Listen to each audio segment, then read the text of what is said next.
ఎద్దుకండి ఆ ఎద్దు ఇదిగో నా సింహం ఉంది ఎక్కండి చక్కగా అంటే ఎక్కడో ఎద్దే ఎక్కుతాడు. ఆయన ఎద్దెక్కేది అమాయకుడు ఎక్కడు. వృషభము దేనికి సంకేతం అంటే ధర్మానికి సంకేతం.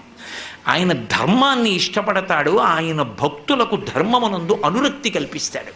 అటువంటి పరమశివ తత్వాన్ని మార్చి మాట్లాడి ఎందుకమ్మా ఆయనతో పెళ్ళేమిటమ్మా నా మాట విని విడిచిపెట్టు అని, నేను చక్కగా చూడు ఎంత యవ్వనంలో ఉన్నానో, నీకు తగినటువంటి వాణ్ణి కాబట్టి నన్ను తగిలి నీవు నా వెంట చనుదెమ్ము వనటకుంద నేత్ర వనజనేత్ర, నన్ను తగులుకుని నాతో వచ్చేయి, వదిలేయి తపస్సు అన్నాడు.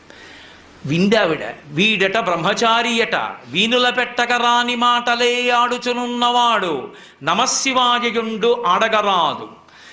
వీని కపటాత్ముని వీపున వేసి ద్రొబ్బుడని ఉగ్రత పల్కిన కాంతలందరున్. వీడు ఇష్టం వచ్చినట్టు మాట్లాడుతున్నాడు, శివనింద చేస్తున్నాడు.